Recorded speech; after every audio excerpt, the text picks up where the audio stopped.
are you there? Where are you? Reply to me! Oh, Stephanie. Long time no see. Never mind, long time no see. What do you think you're doing turning down my wedding invitation?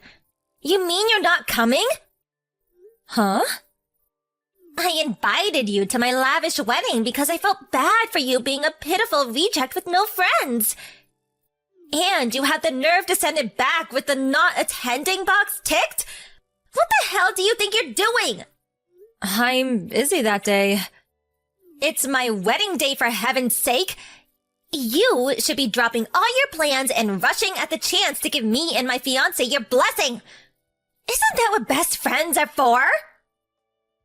Best friends? Who? Me and you, obviously. Did you forget all about how close we were in college? There was you living out your days on campus in introverted solitude with a life less exciting than a pile of rocks. When I, the queen of all extroverts, unparalleled in beauty and popularity, was so kind to shine a beam of hope on your tragic existence and became your friend. You mean you just wanted me to hang out with you to make yourself look better? That hardly qualifies us as best friends. If anything, it just makes you a selfish narcissist. Anyway, Taylor is my best friend. Huh? Taylor? You mean that filthy peasant with no parents who's so poor she couldn't even afford to buy lunch? That Taylor? I'd prefer if you didn't talk about my friend that way. Isn't it the truth, though, lol? Anyway, enough of that. Let's get to business. I want to give you the maid of honor speech at my wedding. What? Plus, you can sing and play piano, right? I heard you were pretty good. I want you to perform for everyone after your speech. No, I made it very clear when I returned the invitation that I won't be attending. My schedule's full up. Well, you should make room in it to attend your best friend's wedding.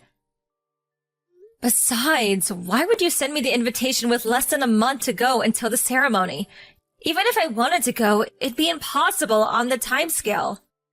Well, make it possible then. No, it's impossible because I have important business on that day I absolutely cannot get out of. What? You mean there's something more important than my wedding? That's exactly what I mean. Go on then, what is it? My boss's wedding. Seriously? You'd miss your best friend's wedding to go to some random guy from work's wedding instead?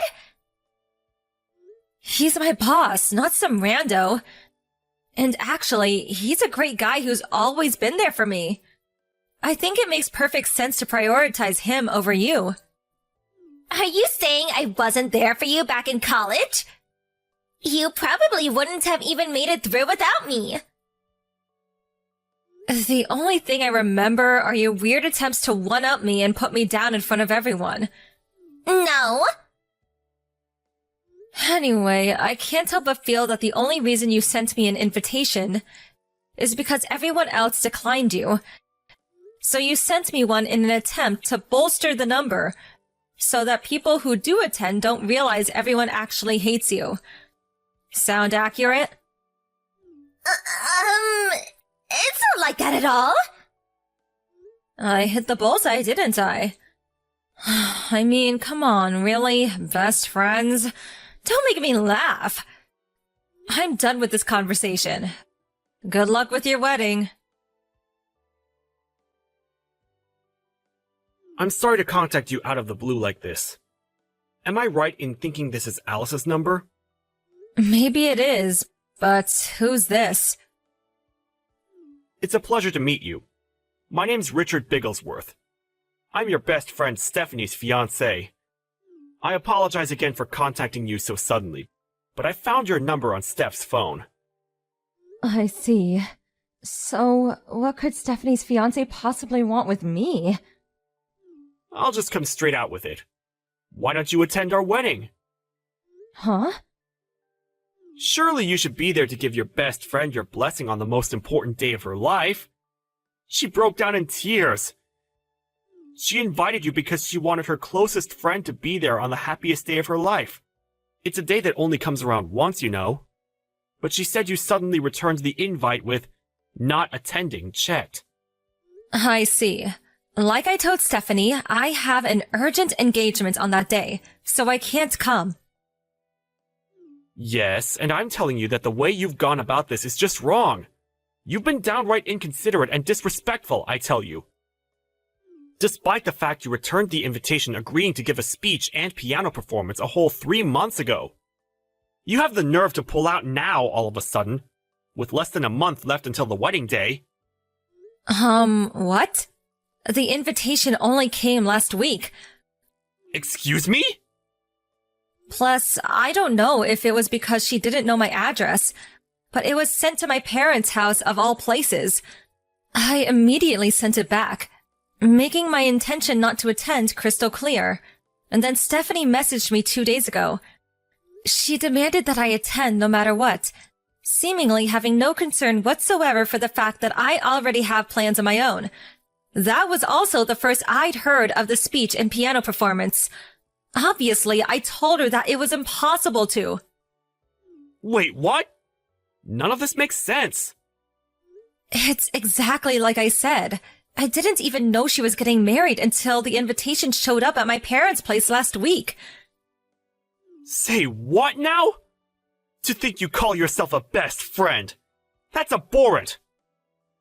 Listen, Richard, you don't seem like a bad guy, so I'm going to explain this to you nicely.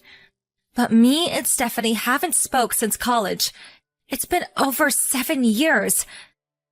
7 years without so much as a single message exchanged between us.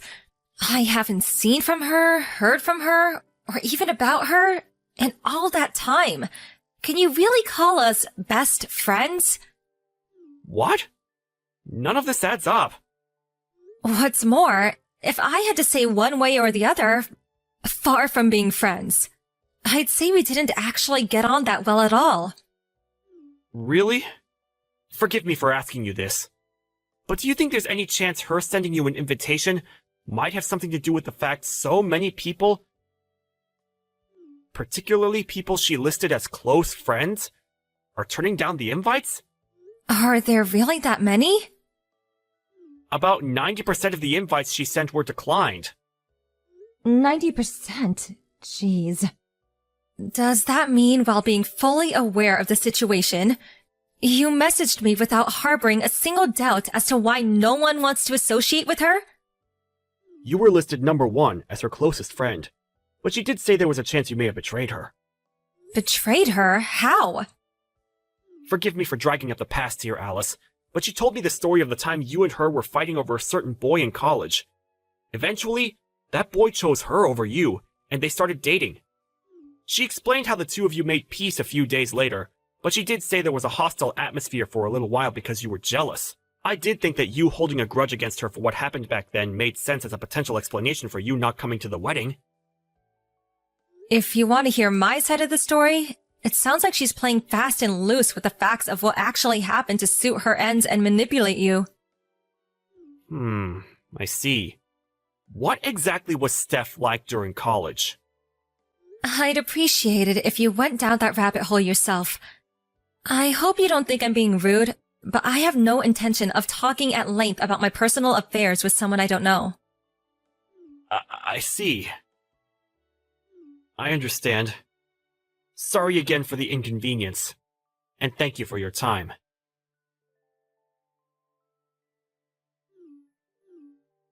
Alice, you scheming witch! What the hell did you say to him? What do you want?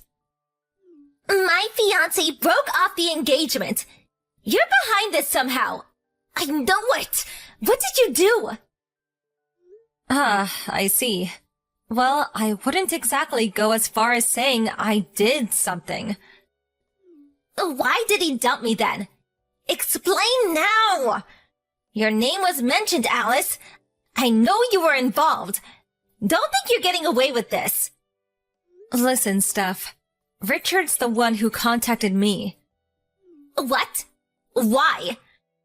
He messaged me out of the blue and started giving me a hard time about not being able to attend the wedding. All I did was explain my reasons why. I also set him straight on the facts that me and you aren't best friends, or even regular friends, or acquaintances, and that, in fact, I've never liked you. After that, I politely requested he did his own research and leave me alone. What have you done? This is awful! Do you have any idea how much damage you've caused? You could have told a couple of white lies for me. What would have been the harm? Aren't we friends? No. Do you have any idea how many people you made cry in my immediate surroundings back then? What? As far as I know, and I suspect there are probably more, firstly, there's my best friend Taylor, my little sister, 2 of my classmates from college, plus 1 freshman and 1 senior, and finally me. That makes a grand total of 7. Every single one of us had our boyfriends stolen by you. When you were on a particularly rotten streak, you had 2 or 3 guys on the go simultaneously. Not only that, you strutted around campus with your head held high, boasting of your accomplishments to anyone who'd listen, and relentlessly mocking your victims. What was your favorite line again? Oh yeah, this is just how life is when you're as beautiful as me. the fact that you've just had your engagement broken off 7 years later suggests to me that you probably haven't changed your ways since becoming an adult and entering society. It's not my fault guys want me. If anything, it's their fault for not leaving me alone. Were you born completely devoid of reason? What? I remember how you used to strut around flirting with other guys even when you knew they have girlfriends. Or how you'd welcome the advances of other guys even when you already had a boyfriend or boyfriends. The worst part was, you actually seemed to take pleasure in wrecking other couples' relationships. You seem to be lacking the bare minimum of reason required to exist in human society, Stephanie. Don't be so mean. I'm gonna go out on a limb and guess that you totally deserve to get dumped by your fiancé and have the engagement broken off on this occasion. At the very least, you should use this as an opportunity to reflect on your life up until now and ask yourself why it might be that people consistently seem to want nothing to do with you. Goodbye. Richard messaged me again a couple of days later, apologizing profusely for the hassle his ex-fiancée had caused me. Our messages made him suspect her, and as well as keeping a close eye on her day-to-day movements, he conducted a thorough background check. When he did, he stumbled on an intricate web of lies involving several affairs, some of which he's still in the process of exposing. As things stand, his investigations have unearthed a whopping 3 secret lovers. On top of breaking the engagement, he not only took Stephanie to court for compensation, but all 3 of her lovers too. Obviously, the compensation also included the cost of the now cancelled wedding ceremony and honeymoon. It turns out their own wedding was intended to be quite the extravagant affair, the total cost amounting to somewhere in the region of an unbelievable $70,000, including the damages owed for the 3 affairs. She now owes over $76,000, and not being partially well off financially, is now desperately trying to claw her way out of self-induced debt hell. I don't know whether it's because she's super poor now, but my best friend Taylor said she saw her disappearing into a crowd of people the other day. Wearing ripped clothes that looked like they hadn't been washed in weeks, and clutching some half-eaten bread crust like her life depended on it.